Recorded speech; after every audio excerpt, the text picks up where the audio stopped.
അതിന്റെ മുമ്പ് അവർ ചെലവഴിക്കേണ്ടതുണ്ട്. ഒക്കെ കെട്ടിപ്പൂട്ടി വെക്കുകയാണ് നമ്മൾ.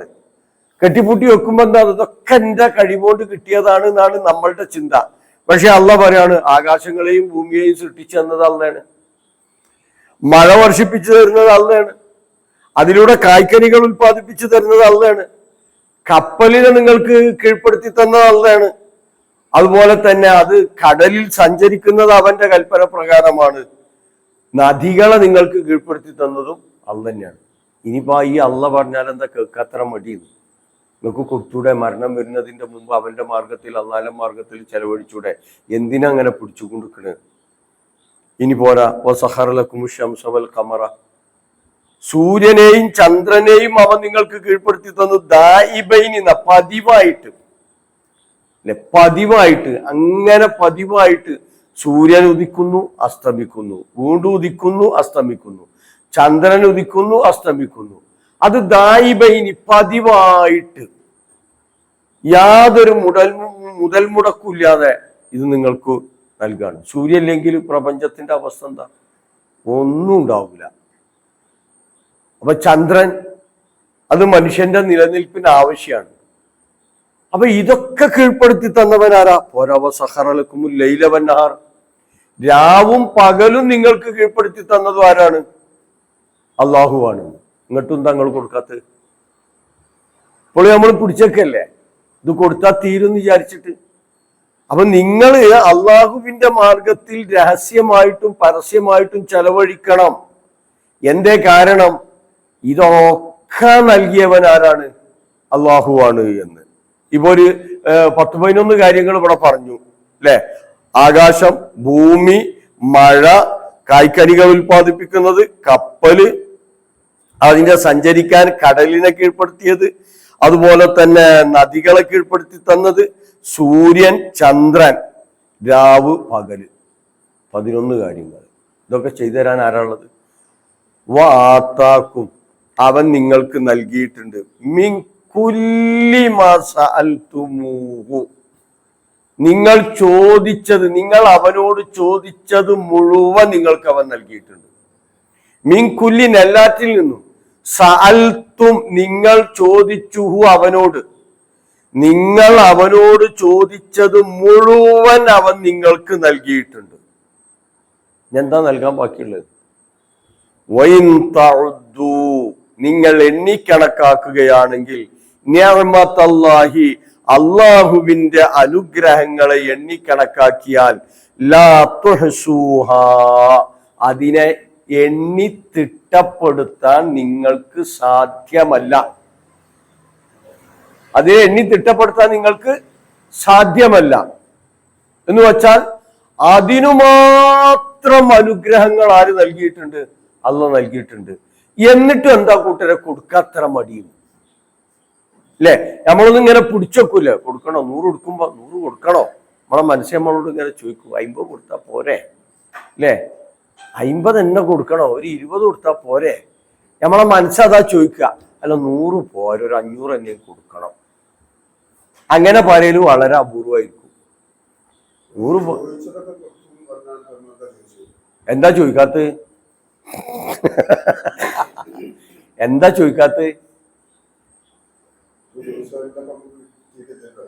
എന്താ നിങ്ങൾക്ക് കിട്ടാനുള്ളത്?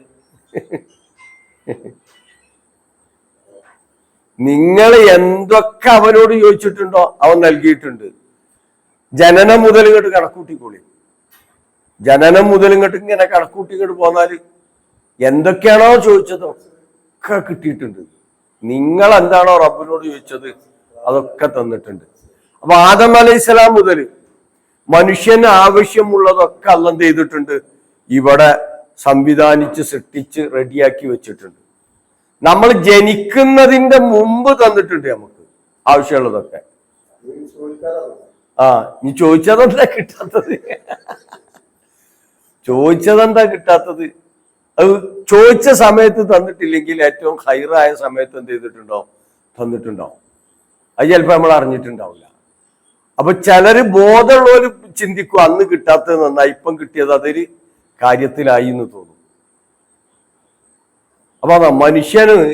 അപ്പൊ ഈ മനുഷ്യന് എന്തൊക്കെ ആവശ്യമുണ്ടോ അതൊക്കെ ഒക്കെ റബ്ബ് എന്ത് ചെയ്തിട്ടുണ്ട്, തന്നിട്ടുണ്ട്. അതൊക്കെ റബ്ബ് ഈ ഭൂമിയിൽ സംവിധാനിച്ച് തന്നിട്ടുണ്ട്. അപ്പൊ നോക്ക് നിങ്ങള്, ആകാശം, ഭൂമി, മഴ, കായ്ക്കനികള്, കപ്പല്, കടല്, പുഴ, അതുപോലെ തന്നെ സൂര്യന്, ചന്ദ്രന്, രാവ്, പകല്, എല്ലാം നിങ്ങൾക്കായി. വാത്താക്കും കുല്ലിമാസാലത്തും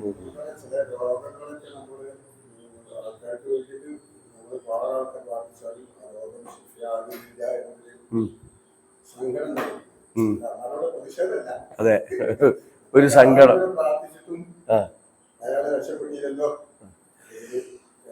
ഈ രോഗം പിന്നെ 3 രീതികൾ പറഞ്ഞിട്ടുണ്ട് ദുരന്തങ്ങളെ കുറിച്ചൊക്കെ പറഞ്ഞപ്പോൾ.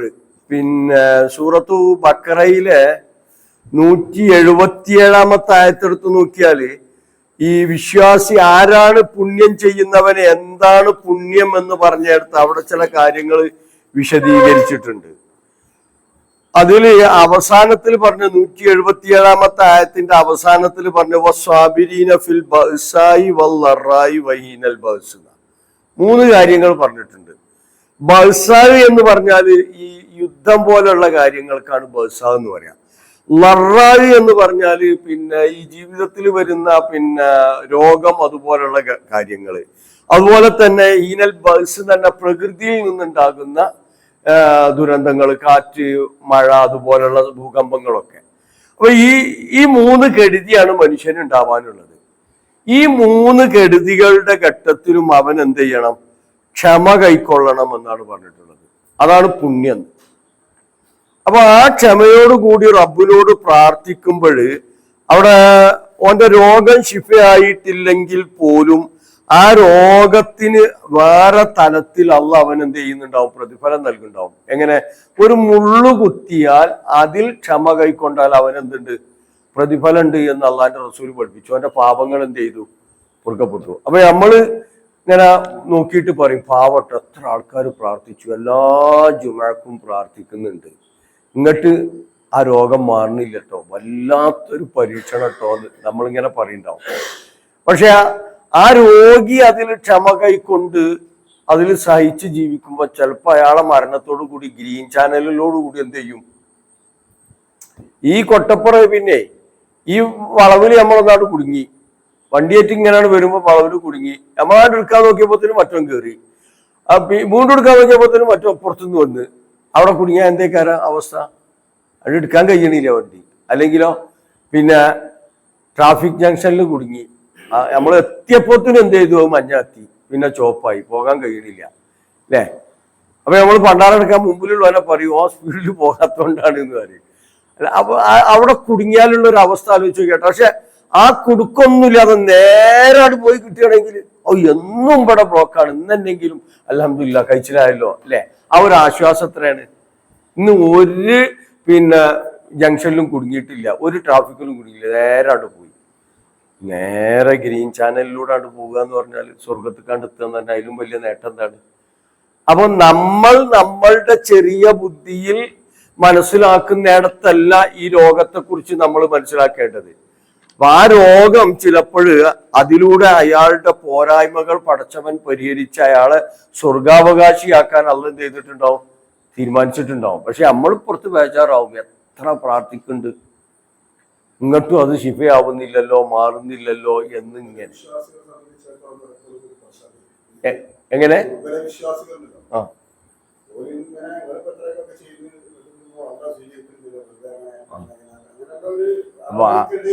ആ ദുർബല വിശ്വാസമാണോ അവന്റെ പ്രശ്നം?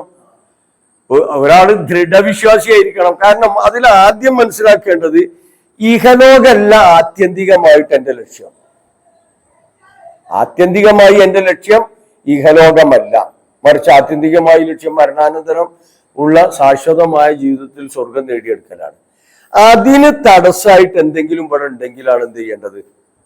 ബേജാറാണ്ട്. ഇല്ലെങ്കിൽ അവൻ ബേജാറാണ്ട്. അതിന് തടസ്സമായിട്ടൊരു രോഗം വന്നാൽ ഒരു പ്രയാസം ഉണ്ടാവണം. അല്ല, ഒരു രോഗം വന്നു, ആ രോഗം ശമനം കിട്ടുന്നില്ല. അപ്പൊ ഇന്നലെ നമ്മളെ തബനൂരിലെ സുലൈമാ മാഷ പിന്നെ പേരക്കുട്ടി മരിച്ചു, 9 വയസ്സായിട്ടുള്ളൂ. എന്താപ്പത് അല്ലേ? അപ്പൊ ആ മാതാപിതാക്കൾ അതിൽ ക്ഷമ കൈക്കൊണ്ടാല് പിന്നെ മൂന്നാമത്തെ തക്ബീറിൽ പ്രാർത്ഥിക്കേണ്ടത് എന്താണ്? അല്ലാഹുമ്മ ഗ്ഫിർ വർഹംഹു എന്നല്ലല്ലോ, അല്ലാഹുമ്മ ജഅൽഹു ഫുറുത്തൻ അലി വാലിദൈഹി ഫുറുത്തൻ വസലഫൻ വദുഖുറൻ എന്നുള്ള ഇവളെ ഒരു നിധിയായി, ഇതിനെ ഒരു നിധിയായി നീ ഞങ്ങൾക്ക് എന്ത് ചെയ്യണം? അതിൽ ക്ഷമ കൈക്കൊണ്ടാൽ അള്ളാഹ് എന്ത് ചെയ്യും? അതിലൂടെ ആ മാതാപിതാക്കൾക്ക് എന്ത് ചെയ്യും? ഗുണം ചെയ്തു കൊടുക്കും.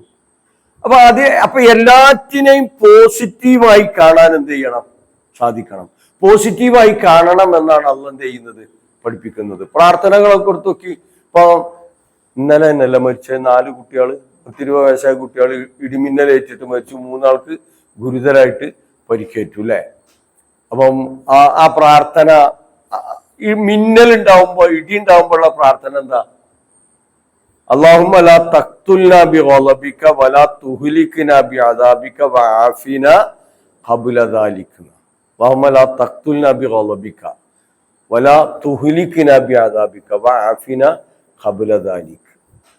അപ്പൊ ആ പ്രാർത്ഥന പറഞ്ഞ ഒരു മനുഷ്യനെ സംബന്ധിച്ചിടത്തോളം പിന്നെ അതിൽ എന്ത് ചെയ്യേണ്ടതില്ല, ഓന് അതിൽ സംഭവിച്ചതിലൊന്നും അവന് ദുഃഖിക്കേണ്ടതില്ല. കാരണം ആ സമയത്ത് പറയേണ്ടത് ഞാൻ പറഞ്ഞു, കാറ്റ്, കൊടുങ്കാറ്റ് അടിച്ചു വീശാണ്. അപ്പോഴെന്താ ചോദിക്കേണ്ടത്? അല്ലാഹുമ്മ ഇന്നി അസ്അലുക ഖൈറ മാ അർസൽത ബിഹി വഅഊദു ബിക മിൻ ശർരി മാ അർസൽത ബിഹി. നീ അയച്ചതിലുള്ള നന്മ ഞാൻ നിന്നോട് ചോദിക്കുന്നു, നീ അയച്ചതിലുള്ള തിന്മയിൽ നിന്ന് ഞാൻ നിന്നോട് എന്ത് ചെയ്യുന്നു? പിന്നെ രക്ഷ തേടുന്നു. ഒരു പുതിയ ഡ്രസ്സ് അണിയുമ്പോഴും എന്താണ് ചെയ്യേണ്ടത്? ഇതന്നെയാണ്. ഇതിലുള്ള ഹൈറ് നിന്നോട് ചോദിക്കുകയാണ്, ഷെറിൽ നിന്ന് ഞാൻ നിന്നോട് എന്ത് ചെയ്യുന്നു? രക്ഷ തേടുന്നു. അപ്പോൾ ആത്യന്തികമായി ഒരു കാര്യം നമ്മളുടെ ജീവിതത്തിൽ ഹൈറായി ഭവിക്കണമെങ്കിൽ ആരുടെ തൗഫീക്ക് വേണം? അള്ളാന്റെ തൗഫീക്ക് വേണം. ഒരു കാര്യം നമ്മളുടെ ജീവിതത്തിൽ ഷെറായി ഭവിക്കുമ്പോൾ അത് റബ്ബ് അറിഞ്ഞുകൊണ്ടാണ് എന്നതുകൂടി നമ്മൾ എന്ത് ചെയ്യണം? തിരിച്ചറിയണം. അപ്പൊ അത് രണ്ടും റബ്ബിനോടാണ് ചോദിക്കേണ്ടത്. ആ രീതിയിൽ മനസ്സിനെ പാകപ്പെടുത്തി ഏത് പ്രതിസന്ധിയിലും പോസിറ്റീവായി ചിന്തിച്ചാൽ ഇതൊന്നും എന്തല്ല, പ്രശ്നമല്ല. നേരെ മറിച്ച് പോസിറ്റീവായി ചിന്തിക്കാൻ കഴിയാതിരുന്നാൽ ബാക്കിയുള്ളതൊക്കെ എന്തായിരിക്കും? ചിലപ്പോൾ അനുഗ്രഹങ്ങളെയും പോസിറ്റീവായി ചിന്തിക്കാൻ സാധിച്ചിട്ടില്ലെങ്കിൽ അല്ലെ. ഇപ്പോ 10 ദിവസമായിട്ട് മുഖ്യമന്ത്രി ഇല്ല, എന്താപ്പത് അല്ലെ? ആളുകളൊക്കെ അസ്വസ്ഥരാണ്, പാർട്ടിക്കാരൊക്കെ അസ്വസ്ഥരാണ്. അപ്പൊ അതിലൊരു എന്തോ ഒരു ഹൈറുണ്ടാവാൻ മതി. അതിനെ പോസിറ്റീവായിരിക്കണം. MP-മാർക്ക് പിന്നെ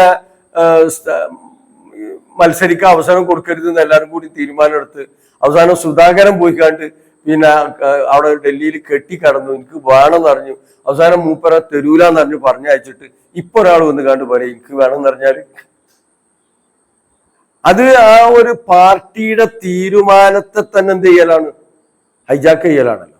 അത് ഒന്നുകിൽ ഇത് ആവശ്യപ്പെടുന്ന ആള് മനസ്സിലാക്കിയിട്ടുണ്ടാവില്ല, അല്ലെങ്കിൽ അയാളോടൊപ്പം നിൽക്കുന്നവർ മനസ്സിലാക്കിയിട്ടുണ്ടാവില്ല. അത് അയാളെ പറഞ്ഞ് മനസ്സിലാക്കി കൊടുക്കണം. അപ്പൊ ചിലപ്പം മനസ്സിലാകാത്തവർക്ക് മനസ്സിലാക്കി കൊടുക്കാൻ ചിലപ്പോൾ 8, 9, 10 ദിവസമൊക്കെ എന്ത് ചെയ്യും? പിടിക്കും. അപ്പോൾ ആ പോസിറ്റീവിലേക്ക് എത്തിച്ചേരണമെങ്കിൽ സമയമെടുക്കും. അത് ഓരോ കാര്യങ്ങളും അങ്ങനെ തന്നെയാണ്. അപ്പൊ ഇനി അതിന്റെ വരുംവരായികകളൊക്കെ ഉണ്ടാവും. അപ്പൊ അതിനൊക്കെ പോസിറ്റീവായിട്ട് എടുക്കണം.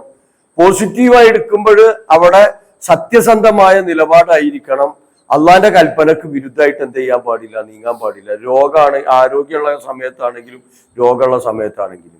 രോഗം മാത്രമല്ലല്ലോ പരീക്ഷണം, ആരോഗ്യം പരീക്ഷണമാണല്ലോ അല്ലെ. ജിമ്മിനൊക്കെ പോയി ഇതുവരെ എല്ലാ ടീഷർട്ടൊക്കെ എടുത്തിട്ട് മസിൽ ഇങ്ങനെ കാണിച്ച് കുട്ടികൾ ബൈക്കുമേലൊക്കെ ഇങ്ങനെ പോകുമ്പോൾ അത് ആൾക്കാർ കാണട്ടെ എന്നാ വിചാരിക്കണം. പക്ഷെ ഇതൊരു പരീക്ഷണമാണല്ലോ. ഈ ആരോഗ്യം ഞാൻ എന്തിനു ഉപയോഗപ്പെടുത്തുന്നു എന്നുള്ളത്. എന്റെ മുമ്പിൽ പെട്ടൊരു രോഗിയോട് എന്റെ സമീപനം എന്താണ് എന്ന് അന്ന് തന്നെ പരീക്ഷിക്കുകയാണ്. അപ്പം രോഗം മാത്രമല്ല, ആരോഗ്യവും പരീക്ഷണമാണ്. പട്ടിണിയും പരിവട്ടവും മാത്രമല്ല, സാമ്പത്തിക ശേഷി ഉണ്ടായി എന്നുള്ളതും തന്നെയാണ് പരീക്ഷണം. അപ്പൊ രണ്ടും പരീക്ഷണമായിട്ട് കാണണം. അത് ബോധ്യമില്ലാത്തവനാണ് എന്ത് ചെയ്യുക? ദുർബല വിശ്വാസിയായി തീരാം. മനുഷ്യന്റെ അവസ്ഥ നമ്മൾ ഇതിൽ തന്നെ പറഞ്ഞിട്ടുണ്ട്. അവന് പ്രയാസം വരുമ്പോൾ സൂറത്ത് യൂനുസിലൊക്കെ പറഞ്ഞിട്ടുണ്ട്. അവിടെ അങ്ങനെയുള്ള ഹുലിക്കൽ ഇൻസാനു ഹലുഅ ഇദാ മസ്സ അശ്ശറു ജസുഅ വഇദാ മസ്സ അൽ ഖൈറു മനുഅ. ആരൊഴികെ? ഇല്ലൽ മുസല്ലീൻ, യഥാർത്ഥ നമസ്കാരക്കാരൊഴികെ. അപ്പം യഥാർത്ഥ കൃത്യമായി ആ മനസ്സാന്നിധ്യത്തോടു കൂടി ഖുശൂവോടു കൂടി നമസ്കരിക്കുന്നവന് ഇതിന്റെ പോസിറ്റീവ് നെഗറ്റീവ് ഒക്കെ മനസ്സിലാക്കിയിട്ട് പരലോകത്ത് ഗുണം കിട്ടുന്ന വിധത്തിലേക്ക് എത്തിച്ചേരാൻ എന്ത് ചെയ്യും സാധിക്കും. അപ്പം അവിടെയാണ് ഒക്കെ നൽകിയത് അള്ളയാണ്, എല്ലാം നൽകിയത് അള്ളയാണ്. എന്നിട്ടും തങ്ങൾ കൊടുക്കാൻ പറഞ്ഞിട്ട് കൊടുക്കാത്തത്? അപ്പൊ എല്ലാം നൽകിയവനിൽ നിന്ന് ഒരു പരീക്ഷണം നേരിടുമ്പോൾ ആ പരീക്ഷണത്തെ ഒരു പിന്നെന്താണ് ബേജാറായിട്ടല്ല എന്ത് ചെയ്യേണ്ടത്, നേരിടേണ്ടത് ക്ഷമയോടുകൂടി എന്ത് ചെയ്യണം, അതിനെ നേരിടേണ്ടതുണ്ട്. അപ്പൊ നിങ്ങൾ അവനോട് ചോദിച്ചത് മുഴുവൻ നിങ്ങൾക്ക് നൽകിയിട്ടുണ്ട്. അള്ള നിങ്ങൾക്ക് ചെയ്തു തന്ന അനുഗ്രഹങ്ങൾ എടുത്തു നോക്കിയാൽ അത് എണ്ണി തിട്ടപ്പെടുത്താൻ നിങ്ങൾക്ക് സാധ്യമല്ല. ഇന്നൽ ഇൻസാന, എന്നിട്ട് അള്ള പറയാം, ഇന്നൽ ഇൻസാൻ, തീർച്ചയായിട്ടും മനുഷ്യൻ ലലൂമുൻ, അങ്ങേയറ്റത്തെ അവിവേകിയാണ്. ലലൂമുൻ കഫാർ, അങ്ങേയറ്റം നന്ദികേട് കാണിക്കുന്നവനുമാണ്. ലലൂം, അങ്ങേയറ്റത്തെ അക്രമി, അവിവേകിയാണ് അവൻ. അതുപോലെ തന്നെ കഫാർ, നന്ദികേട് കാണിക്കുന്നവനുമാണ്. ഇതൊക്കെ കൊടുത്തിട്ട് ഞാൻ തന്നതിൽ നിന്ന് നിങ്ങൾ ചെലവഴിക്കുന്നു പറഞ്ഞാൽ അവൻ ചെലവഴിക്കൂല. നമസ്കാരം കൃത്യമായി നിലനിർത്തണം എന്ന് പറഞ്ഞാൽ അവൻ എന്ത് ചെയ്യുകയില്ല, നിലനിർത്തുകയില്ല. ആരാ കൊടുത്തത്, ആരാ തന്നത്? അപ്പോ എന്ത് ചെയ്തു, അല്ലാഹനെ മറന്നു. സൂറത്തു ആദിയാത്ത് എങ്ങനെ വിവരിച്ചത് ഖുർആൻ? ഒരു കുതിരയെയാണ് എന്ത് ചെയ്തത്, ഉപമിച്ചിട്ടുള്ളത്. മനുഷ്യന്റെ മുമ്പിൽ രാവിലെ തന്നെ പടക്കളത്തിലേക്ക് പാഞ്ഞടക്കുന്ന കുതിര, പൊടിപടലങ്ങൾ ഇളക്കി വിടുന്നുണ്ട്. അത് കുളമ്പ് കല്ലിൽ തട്ടിയിട്ട് തീപ്പൊരി പാറുന്നുണ്ട്. ചൂടും തണുപ്പും ഒന്നും അതിന് പ്രശ്നമില്ല. സ്വന്തം കഴുത്ത് ശത്രുവിന്റെ വാളിന്റെ മുന്നിലേക്ക് ആദ്യം നീട്ടിയിട്ടാണ് അത് ചെല്ലുന്നത്. എന്താ, മനുഷ്യൻ അതിന് കൊടുത്ത് കുറച്ച് പുല്ലും വൈക്കോലും കിടക്കാൻ സൗകര്യം കെട്ടിയിട്ടും ചെയ്തു. ഇതിനപ്പുറം ഒന്നും കൊടുത്തിട്ടില്ല. പക്ഷെ എന്നിട്ടും ആ ജീവി കാണിച്ചത് ഇടവണ്ണ 2 ആഴ്ച മുമ്പ്, കഴിഞ്ഞ ആഴ്ചയിലെങ്ങാണ്ട് ഒരു നായി ഖബറിന്റെ അടുത്ത് പോയി ഉത്തർക്കണുണ്ടല്ലോ നിങ്ങൾ. ഏതൊരു താത്ത മരിച്ചപ്പോൾ ആ ഖബറിന്റെ അടുത്ത് പോയി കണ്ട് നായി കുത്തിർക്കുക. എന്തേ? തെരുവ് നായായിരുന്നു, അതിന് വിശന്നപ്പോ അതിന് തിന്നാൻ കൊടുത്തു. അപ്പൊ അത് ആ സമയത്തിന് അവിടെ എത്തുമ്പോ അതിന് കുറച്ച് തിന്നാൻ കൊടുക്കും.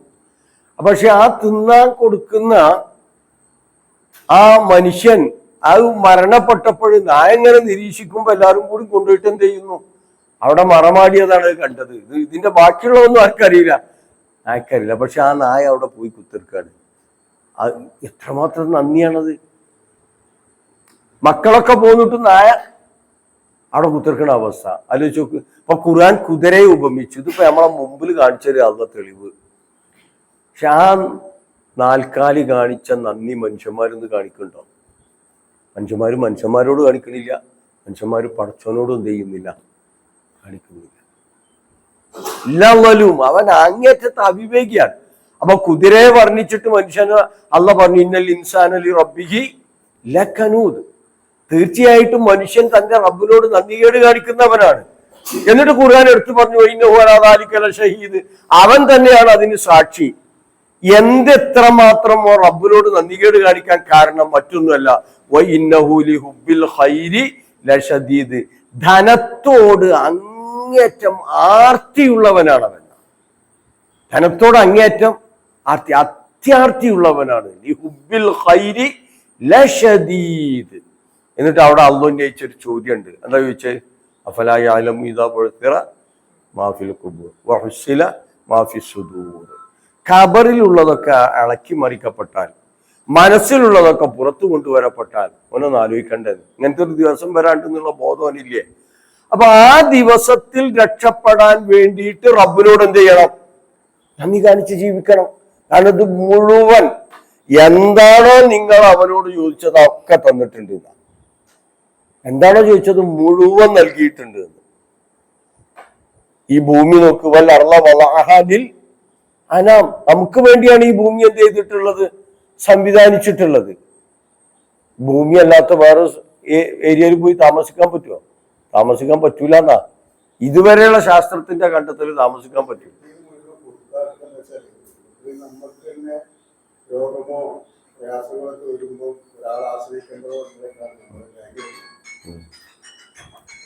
കിട്ടിയത് മുഴുവൻ കൊടുക്കണം എന്ന് എന്ത് ചെയ്തിട്ടില്ല, അള്ള പറഞ്ഞിട്ടില്ല.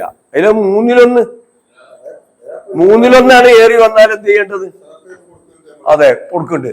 പക്ഷെ അതും കൊടുക്കുന്നിടത്ത് നമ്മൾ ഒരു മനസ്സംതൃപ്തിയോടുകൂടി ഇതാക്കി 700 ഇരട്ടിയായി തിരിച്ചിട്ടും എന്നുള്ള ചിന്തയോടുകൂടി കൊടുക്കാറുണ്ടോ? ഞാനിപ്പോ പെട്രോൾ അടിക്കണവരോടൊക്കെ ഞാൻ പറയലുണ്ട്, ഞാൻ സാധാരണ പറയുന്നതാണ്, ഞാൻ ക്ലാസ്സിലും പറയലുണ്ട്, പെട്രോളിന് 20 റുപ്യ കൂട്ടും 10 റുപ്യ കൂട്ടും, കൂട്ടിയാലും പെട്രോൾ അടിക്കേണ്ടി വരും. പക്ഷെ ഈ പെട്രോൾ അടിക്കുമ്പോൾ നമ്മൾ അതിന്റെ പകുതി വിലയുള്ളൂ, ശരിക്ക് പകുതിയെ വില ഉള്ളൂ. ബാക്കി ജീവകാരുണ്യ പ്രവർത്തനങ്ങൾക്കാണ് അതിന്റെ കാശ് മുഴുവൻ പോകുന്നത്. കേന്ദ്ര ഗവൺമെന്റും കേരള ഗവൺമെന്റും അത് വീതിച്ചെടുക്കുകയാണ് ചെയ്യുന്നത്. അപ്പൊ ഈ കാശിയായി പെട്രോൾ കമ്പനികൾക്കുള്ള ലാഭം വേറുണ്ട്. അപ്പൊ ഇത് ഈ രീതിയിൽ ഈ നന്മയുടെ മേഖലയിൽ എന്ത് ചെയ്യുന്നുണ്ട്, പോകുന്നുണ്ട്. അപ്പൊ അതിൽ എൻ്റെ ഒരു പങ്ക് അതിലുണ്ട്. ഇനി എനിക്ക് പഠിച്ചവനെ പ്രതിഫലം തരണം എന്നുള്ള നീയത്ത് വെച്ചിട്ട് കൊടുത്താൽ മതിയ പൈസ പഠിച്ചാൽ മതി. അപ്പൊ അസ്വസ്ഥത ഉണ്ടാവില്ല. ഇവര് വെട്ടി വീഴുന്നുണ്ട്, അത് വേറെ വിഷയം. അതും അത് പടച്ചോൻ തീരുമാനിച്ചോളൂ. ഈ ആൾക്കാരെ പൈസ അങ്ങിട്ടിച്ച് വെട്ടി വിഴുങ്ങി എന്നുള്ളത് പടച്ചോൻ തീരുമാനിച്ചോളൂ. പക്ഷെ ഇതിൽ നിന്ന് ഈ കാരുണ്യ പ്രവർത്തനങ്ങൾക്ക് പോകുന്നുണ്ട്. അപ്പൊ അതിലൊരു പങ്ക് എനിക്കും വേണം. ടാക്സ് കൊടുക്കുമ്പോ എന്ത് ചെയ്യണ്ട, സക്കാത്ത് കൊടുക്കുമ്പം പിന്നെ നമുക്ക് ബേജാറുണ്ടാവാൻ പാടില്ലല്ലോ. ടാക്സ് കൊടുക്കുമ്പോഴും എന്ത് വേണ്ട, ബേജാറ് വേണ്ട. ആ ടാക്സ് കൊടുക്കുമ്പോൾ ഇതുപോലുള്ള ഒരുപാട് നന്മകൾക്ക് ഉപയോഗപ്പെടുത്തുന്നു. അതെ, അത് ഉണ്ടാവണല്ലോ. അല്ല ഞാൻ എൻ്റെ പൈസ വെറുതെ കൊടുക്കുക എന്നുള്ള ചിന്തയെ വേണ്ടത് അല്ലല്ലോ. ഒരു വെള്ളക്കരം കൊടുക്കുമ്പോൾ ഈ കൂട്ടായ്മയാണ് ഒരുപാട് ആളുകൾക്ക് കുടിവെള്ളം എത്തിക്കുന്നത്. അപ്പൊ അതിനൊരു പ്രതിഫലം ഉണ്ടാവും. ഞാൻ എൻ്റെ പറമ്പിന് വീടിന് നികുതി കൊടുക്കുമ്പോൾ ഇത് ഗവൺമെന്റിലേക്കുള്ള വരുമാനമാണ്. ഈ വരുമാനം കൊണ്ട് പാവപ്പെട്ട മെഡിക്കൽ കോളേജിൽ കിടക്കുന്ന രോഗികൾക്ക് ചിലപ്പോൾ അതുകൊണ്ട് മരുന്ന് കൊടുക്കുന്നുണ്ടാവും. കള്ളിന്റെ വരുമാനം മാത്രമല്ലല്ലോ, ഒരുപാട് ഈ വരുമാനങ്ങളൊക്കെയാണ് ഒരുപാട് ആളുകൾക്ക്, ആവശ്യമുള്ള ആളുകൾക്ക് ഇതൊക്കെ എന്ത് ചെയ്യുന്നുണ്ടാവും, കൊടുക്കുന്നുണ്ടാവും. അപ്പൊ അതിലൊക്കെ എൻ്റെ ഒരു വിഹിതം ഉണ്ടാവാം. അപ്പൊ അതിന് എനിക്ക് പഠിച്ചോ ചെയ്യും. അപ്പൊ പണ്ടാറെടുക്കുമ്പോൾ ടാക്സ് കൂട്ടി എന്ന് പറഞ്ഞു കണ്ട് കൊടുക്കണ്ട. അപ്പൊ അതില് വേറെ ഇതുണ്ട്, ടാക്സ് പിന്നെ കൂട്ടേണ്ട ആവശ്യമില്ല. പിന്നെ കൂട്ടാതെ തന്നെ കാര്യങ്ങൾ എന്ത് ചെയ്യാൻ പറ്റും, പരിഹരിക്കാൻ പറ്റും. പക്ഷെ അത് അവരുടെ അടിച്ചുപൊളി ദൂർത്തുകൊണ്ടാണ് ഉണ്ടാവുന്നത് എന്നത് വെറുതെ. അപ്പൊ സതീശൻ ചോദിച്ചൊരു ചോദ്യമുണ്ട്, 2021 സ്വർണത്തിന്റെ വില എന്താണ്, ഇപ്പോൾ സ്വർണത്തിന്റെ വില എന്താണ്? അപ്പൊ 2021 പിന്നെ ഉള്ള അതേ ടാക്സ് ആണ് സ്വർണ്ണ വ്യാപാരികളിൽ നിന്ന് എന്ത് ചെയ്യുന്നത്, ഇപ്പോഴും കിട്ടുന്നത്. അത് കിട്ടിയാൽ മതിയോ? അന്ന് 15 കോടിയാണ് ഈ സ്വർണ്ണ വ്യാപാരികളിൽ നിന്ന് ലഭ്യമായിരുന്ന ടാക്സ്. എന്ത് സ്വർണത്തിന് 2021 വില എത്രയാണ്? 50 റുപ്യന്റെ താഴെയാണ്. ഇന്ന് 1 ലക്ഷത്തിന്റെ മേലെ ആയിപ്പോഴും അതേ ടാക്സ് വരുന്നുള്ളൂ. അപ്പം ഇവരടുത്തുനിന്ന് ടാക്സ് പിടിച്ചെടുക്കണമെന്ന്. അതുകൊണ്ടാണ് വലിയ സ്വർണ്ണ വ്യാപാരികളൊക്കെ പാണക്കാട്ടി വന്നത്, സതീശനെ മുഖ്യമന്ത്രി ആക്കരുത്, കേസിനെ എന്ത് ചെയ്യണം, മുഖ്യമന്ത്രി ആക്കണം എന്ന് പറഞ്ഞിട്ട് വലിയ വലിയ സ്വർണ്ണ വ്യാപാരികളൊക്കെ പാണക്കാട്ടെത്തിയത്. മനസ്സിലായില്ലേ? ഇത് നമ്മൾ കൊടുക്കേണ്ടി വരും. ഈ വെട്ടിപ്പൊന്നും ഇനി നടക്കൂല. സതീശൻ പറഞ്ഞത് ടാക്സ് കുറച്ചെടുക്കും വേണം, കുറച്ചെടുക്കേണ്ടവർക്ക് കുറച്ചെടുക്കണം, കൂട്ടേണ്ടവർക്ക് കൊടുക്കണം, കൃത്യമായി പിരിക്കണം. അതിൽ അവർക്ക് വല്ല അപകടങ്ങളും പറ്റുകയാണെങ്കിൽ അതിനെന്ത് ചെയ്യണം, നഷ്ടപരിഹാരം കൊടുക്കണം. എല്ലാം വേണം, എല്ലാം വേണം. ടാക്സ് വാങ്ങാൻ മാത്രം പോരല്ലോ ഗവൺമെന്റ്. ഒരു കച്ചവടക്കാരൻ എന്ത് ചെയ്തു, അയാൾക്ക് പിന്നെ എന്തെങ്കിലുമൊക്കെ പ്രശ്നം വന്നു, അപ്പൊ അയാളെ സംരക്ഷിക്കാനും എന്ത് വേണം, ഗവൺമെന്റ് വരണ നിയമം വേണം. അപ്പൊ എല്ലാം ആ രീതിയിൽ വരുമ്പോൾ ടാക്സ് കൊടുക്കാനും ആളുകൾക്ക് എന്തുണ്ടാവും, താല്പര്യം ഉണ്ടാവും. ഞാൻ ടാക്സ് കൊടുക്കുന്ന ഗവൺമെന്റ് എനിക്കൊരു പ്രശ്നം വരുമ്പോൾ അതിൽ എന്നെ സഹായിക്കുമെന്നൊരു ധാരണ ഉണ്ടെങ്കിൽ എന്ത് ചെയ്യും, ആ ടാക്സ് കൊടുക്കാൻ എന്തുണ്ടാവും. ഇൻഷുർ കമ്പനിക്ക് അടച്ചു കൊടുക്കണം എന്തുകൊണ്ടാ, ഇൻഷുർ അടക്കണം എന്തുകൊണ്ടാ, നമുക്കൊരു പ്രശ്നം വരുമ്പോൾ ഇൻഷുർ കമ്പനി തരും, സഹായിക്കും എന്നുള്ളതാണല്ലോ എൻ്റെ സമാധാനം. അപ്പൊ ആ രീതിയിൽ വേണം. അപ്പൊ എല്ലാറ്റിനും ഇത് വേണമെന്ന് അല്ലെ. സ്വകാര്യ മേഖലയിൽ ഒരു ജോലി ചെയ്യിച്ചാല് പിന്നെ സതീശൻ ചോദിച്ച ചോദ്യമുണ്ട്, നിങ്ങൾക്ക് അതിന്റെ ഉത്തരവാദിത്തമില്ലെന്ന്. നിങ്ങൾ ചോദിക്കൂലേ, 10 കൊല്ലത്തിന്റെ ഉള്ളിൽ തീർക്കണം എന്ന് പറഞ്ഞിട്ട് 10 കൊല്ലത്തിന്റെ ഉള്ളിൽ തീർത്തിട്ടില്ലെങ്കിൽ നിങ്ങൾ കൃത്യമായിട്ട് ചോദിക്കൂലേ അയാളോട്, അതിനുള്ള പിന്നെ നഷ്ടപരിഹാരം അയാളിൽ നിന്ന് ഈടാക്കൂലേ? ഗവൺമെന്റ് ഫണ്ട് ചെയ്യുന്നിടത്തോ വേണം. ഇല്ലെങ്കിൽ 5 കൊല്ലത്തെ ഗ്യാരണ്ടി അറിഞ്ഞാണ്ട് ഉള്ള റോഡ് ഉണ്ടാക്കിക്കാണ്ട് 6 മാസമാണ് ഇതിൻ്റെ മുമ്പ് പൊളിഞ്ഞു വരികയാണ്. അതിന് ഗ്യാരണ്ടി വേണം. അപ്പൊ എല്ലാറ്റിനും ഒരു ഉത്തരവാദിത്വം വേണം. അപ്പം ഇത് മനുഷ്യന്റെ അവസ്ഥയാണെങ്കിൽ പടച്ച ഈ കാര്യങ്ങളൊക്കെ തന്നിട്ട് നിങ്ങൾ എന്തുകൊണ്ട് ആ റബ്ബിന് എന്ത് ചെയ്തില്ല, നന്ദി കാണിക്കുന്നില്ല? അതിനെ പോസിറ്റീവായിട്ട് കാണണം. എന്നോട് സക്കാത്ത് റബ്ബ് വാങ്ങുന്നുണ്ട്, സ്വതക്ക കൊടുക്കാൻ കൽപ്പിച്ചിട്ടുണ്ട്. ചിലപ്പോൾ എൻ്റെ മുഴുവൻ സ്വത്തും കൊടുക്കേണ്ടി വരും. സക്കാത്ത് 2.5%, 5%, 10% കൊടുത്താൽ തീരും. വേറൊരു സന്ദർഭത്തിലും മുഴുവൻ സ്വത്തും എന്ത് ചെയ്യേണ്ടി വരും? കൊടുക്കേണ്ടി വരും. അബൂബക്കർ റളിയല്ലാഹു അൻഹു തബൂക്കിലേക്ക് മുഴുവൻ സ്വത്തും കൊടുത്തു, പകുതി സ്വത്ത് കൊടുത്തു. ഞാൻ സക്കാത്ത് കൊടുത്തിട്ടുണ്ട് എന്ന് കാത്തു തരണോ? ഇല്ല. അങ്ങനത്തെ ഒരു അനിവാര്യ ഘട്ടമുണ്ടാവും. അപ്പൊ അത് സന്ദർഭവും സാഹചര്യവും ആവശ്യപ്പെടുന്നതിനനുസരിച്ച് അള്ളാഹുവിന്റെ മാർഗത്തിൽ എന്ത് ചെയ്യണം? ചെലവഴിക്കണം. സന്ദർഭവും എല്ലാ സന്ദർഭത്തിലും ഒരുപോലെ ആവണം എന്നില്ല. സന്ദർഭവും സാഹചര്യവും ആവശ്യപ്പെടുന്നതിനനുസരിച്ച് ഒരു വിശ്വാസി എന്ത് ചെയ്യണം? സമ്പത്തിൽ നിന്ന്, അവന് നൽകിയ സമ്പത്തിൽ നിന്ന് അവർക്ക് നാം നൽകിയത് എന്ന് പറയുമ്പോൾ വെറും കറൻസി മാത്രമല്ല, പറമ്പ് മാത്രമല്ല, നമ്മളുടെ കഴിവ്, ആരോഗ്യം, നമ്മളുടെ ഒഴിവ് സമയം, നമ്മളുടെ സ്വാധീനം, നമ്മളുടെ അറിവ്, ഇതൊക്കെ ആ മേഖലയിൽ എന്ത് ചെയ്യേണ്ടതുണ്ട്? ഉപയോഗപ്പെടുത്തേണ്ടതുണ്ട്. അള്ളാന്റെ മാർഗത്തിൽ, നന്മയുടെ മാർഗത്തിൽ എന്ത് ചെയ്യണം? ഉപയോഗപ്പെടുത്തേണ്ടതുണ്ട്. അതാ അത് ഉപയോഗപ്പെടുത്താത്ത അങ്ങേറ്റത്തെ അവിവേകിയാണെന്ന്. ഒരു കുതിരയേക്കാൾ മോശമാണ്. ഇപ്പൊ നമുക്ക് വേണമെങ്കിൽ ഈ ആധുനിക കാലഘട്ടത്തിൽ പറയാം, ആ ഖബറിന്റെ അടുത്ത് പോയി കുത്തുന്ന നായനെക്കാട്ടിലും മോശാണെന്ന് പറയാം, അല്ലേ? അപ്പൊ അത്രയും മോശമാണ്. കഫാർ, അങ്ങേറ്റം നന്ദികേട് കാണിക്കുന്നവനാണ് അവൻ. അപ്പം ജീവവായുവിന്റെ വില ഒന്ന് കണക്കൂട്ടി വെക്കട്ടെ. കൊറോണ കാലത്ത് പലർക്കും മാസ്ക് വേണ്ടിയിരുന്നല്ലോ. ഇപ്പോഴും മാസ്ക് ഉപയോഗിക്കുന്ന, ഓക്സിജൻ മാസ്ക് ഉപയോഗിക്കുന്ന ആളുകളുണ്ട്. പണ്ട് കൊറോണ പിടിച്ചിട്ട് ഒരു 12 മണിക്കൂർ മാസ്ക് ഉപയോഗിക്കണം, എന്നാലേ ഓക്സിജൻ ശരിക്കും കിട്ടുള്ളൂ. ഈ ജീവവായുവിന്റെ വില എത്രയാണ്? അപ്പോൾ ഇത് ഉമ്മാന്റെ വയറ്റിന്ന് നമ്മൾ എന്ത് ചെയ്തിട്ടുണ്ട്? ഉപയോഗിച്ചിട്ടുണ്ട്. 10-60 കൊല്ലായി ഉപയോഗിച്ചുകൊണ്ടേ ഇരിക്കുകയാണ്. എന്താണ് ആ അനുഗ്രഹം? ആലോചിച്ച് നോക്കിയിട്ടുണ്ട്? നമ്മൾ ആലോചിച്ച് നോക്ക്. കണ്ണിങ്ങനെ ചിമ്മണം എന്നാ, കണ്ണ് ചിമ്മിക്കൊണ്ടേ ഇരിക്കണം എന്നാ. ഒരു മണിക്കൂറിൽ ഏകദേശം 16,000-ന്റെയും 17,000-ന്റെയും ഇടയിൽ കണ്ണിമ്പൂജ നമ്മളില്ല. കണ്ണ് ചിമ്പിയിട്ടില്ലെങ്കിൽ ഭയങ്കര അപകടം ഉണ്ടെന്ന്. അത് തലച്ചോറിനെ ബാധിക്കും, കാഴ്ചയെ ബാധിക്കും, ഒക്കെ ബാധിക്കും. ഒന്നും വേണ്ട, നിങ്ങൾ ഇങ്ങനെ ദീക്കന്നെ നോക്കി കുത്തിർന്ന് നോക്കി, കണ്ണിമ്പാത് ഇങ്ങനെ തുറന്നിട്ട് ദീക്കന്നെ നോക്കി കുത്തിർന്ന് നോക്കി, പിന്നെ കടന്ന ഉറക്കില്ല. ഉറക്ക് വരുന്നുണ്ട് നിങ്ങൾക്ക്, പക്ഷെ കടന്ന് ഉറക്കുണ്ട് ശരിയാവണില്ല. കണ്ണിമ്പാതെ ദീക്കന്നെ നോക്കിയിരുന്നാൽ ഭയങ്കര അപകടം ചെയ്യുന്ന പുതിയ തലമുറക്ക് പ്രത്യേകിച്ചും ഉണ്ടാവുന്നതാണ്, ഇനി വരുന്ന തലമുറക്ക്. അപ്പൊ കണ്ണ് ചിമ്മുന്നത് ഒരു മണിക്കൂറിൽ 16,000-ന്റെയും 17,000-ന്റെയും ഇടയിൽ നമ്മൾ കണ്ണിമ്പുന്നുണ്ടില്ല. അപ്പൊ എന്തിനാണ് ആ കണ്ണിമ്പുന്നത്? അതിലേറുണ്ടാവും. ഒന്ന് എണ്ണിയൊക്കെ ചെയ്യാനുണ്ട് ആ മണിക്കൂറിൽ.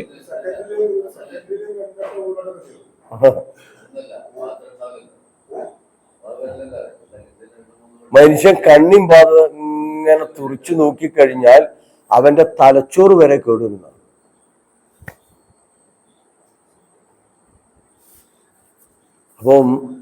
അപ്പൊ ഈ അനുഗ്രഹങ്ങളൊക്കെ പടച്ചോ നൽകിയിട്ട് നിങ്ങൾ ആലോചിച്ച് നോക്ക്, എന്തേ മനുഷ്യന് ഇങ്ങനെ ആവാൻ കാരണം? കൊടുക്കാൻ പറഞ്ഞാൽ എന്താ നിങ്ങൾക്ക് കൊടുക്കാനും മടി?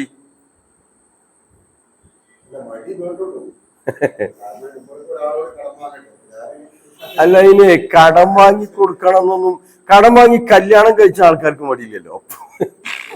ഞാൻ കടം വാങ്ങിയിട്ട് ഞാൻ കല്യാണം കഴിക്കുമ്പോൾ അത് ഒന്ന് പരസ്യപ്പെടുത്തണം, അല്ലെ? അതിന്റെ കപ്പാസിറ്റിക്ക് അനുസരിച്ച് മതിയല്ലോ. അതിന് കടം വാങ്ങാൻ ആൾക്കാർക്ക് എന്തില്ല? മടിയില്ല. നേരെ മറിച്ച് പള്ളിക്കൊക്കെ ഒരു 10 രൂപ എനിക്കൊരു 2 മാസം കഴിഞ്ഞിട്ട് സംഖ്യ കിട്ടാണ്ട്, എന്നാലും ഞാൻ കുറച്ച് ഈ സമയത്താണ് കൊടുക്കേണ്ടത്, അത് കൊടുക്കട്ടെ എന്ന് ചിന്തിക്കലുണ്ടോ?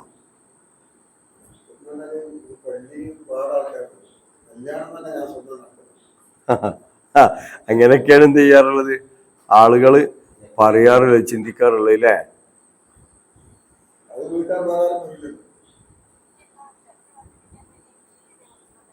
എങ്ങനെ?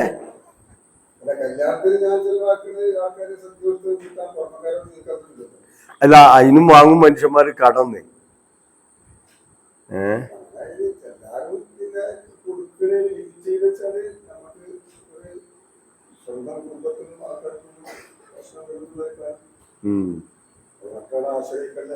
അതെ, മറ്റൊരു ആശ്രയിക്കണ്ടല്ലോ എന്നുള്ള ആ ചിന്തക്കെ നല്ലതാണ്. ചിലപ്പം പുടുത്തം വിട്ടുകാണ്ടേ എനിക്ക് അള്ളാനെയാണ് ആശ്രയിക്കേണ്ടത് എന്നുള്ള, അള്ളാനെയാണ് ഞാൻ ആശ്രയിക്കേണ്ടത്, നിരാശയാൻ അള്ളാഹുവാണ്.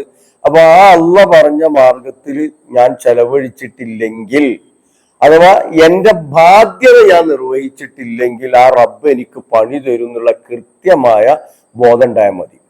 ഞാൻ അനാവശ്യമായിട്ട് ചെലവഴിക്കണം. പിന്നെ വല്ലദീന ഇദാ അൻഫഖു ലം യഖ്തുറു വലം യുസ്രിഫു വലം യഖ്തുറു വകാന ബൈന ദാലിക ഖവാമ. ചെലവഴിക്കുമ്പോൾ അവരെന്ത് ചെയ്യുകയില്ല, അവർ പിശുക്കും കാണിക്കുകയില്ല, അവർ പിന്നെ അതോടൊപ്പം തന്നെ ദൂർത്തും ഉണ്ടാവില്ല. വക്കാന ബൈന ദാലിക ഖവാമ. രണ്ടിന്റെയും ഇടയിൽ ഒരു മിതമായ നിലപാട് അവരെന്ത് ചെയ്യും, സ്വീകരിക്കും. അപ്പൊ ആ മിതമായ നിലപാട് ഞാൻ സ്വീകരിച്ചിട്ടില്ലെങ്കിൽ ഞാൻ റബ്ബിനെ ആശ്രയിക്കേണ്ടവനാണ് എന്ന ബോധം നമുക്കുണ്ടായാൽ മതി. ഇന്നെ ആശ്രയിച്ച് കുറെ ആൾക്കാരുണ്ടല്ലോ എന്ന ബോധത്തോടു കൂടി തന്നെ ഇന്നെ ആശ്രയിക്കുന്നവരും ഞാനും ആശ്രയിക്കേണ്ടത് ആരെയാണ്? അള്ളാഹുവിനെയാണ്.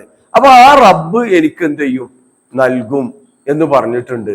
അതുകൊണ്ട് ആ മിതമായ രീതിയിൽ എൻ്റെ കപ്പാസിറ്റിക്ക് അനുസരിച്ച് ഞാൻ ചെലവഴിക്കണം എന്ന ബോധം ഉണ്ടായേ മതിയാവും.